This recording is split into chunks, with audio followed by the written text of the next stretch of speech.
Police অফিসারের সামনে কোনো ব্যক্তি আমলের অযোগ্য অপরাধ করেছে বা গুরুতর অপরাধ করেন নাই, কিন্তু পুলিশ তাকে জিজ্ঞাসাবাদ করলে সে তাৎক্ষণিক তার নাম ঠিকানা জানাতে অস্বীকৃতি জানায়। এমন ক্ষেত্রে পুলিশ অফিসার সেই ব্যক্তিটিকে বিনা পরোয়ানায় গ্রেপ্তার করতে পারেন। গ্রেপ্তার করে তাকে থানায় নিয়ে আসার পর যখন সে তার পুলিশ অফিসার সেই লোকটির নাম ঠিকানা জানতে পারেন, তখন সেই ব্যক্তির একটি মুসলেকে নিয়ে তাকে তাৎক্ষণিক ছেড়ে দিবেন।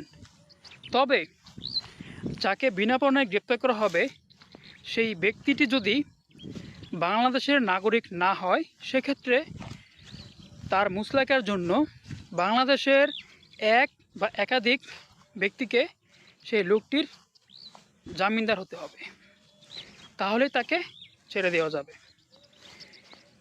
24 ঘন্টা সময় পার হয়ে গেলেও যদি সেই ব্যক্তিটির নাম ঠিকানা না জানা যায়, সেক্ষেত্রে পুলিশ অফিসার তাকে তাৎক্ষণিক নিকটস্থ বা এখতিয়ারাধীন আদালতে প্রেরণ করবেন।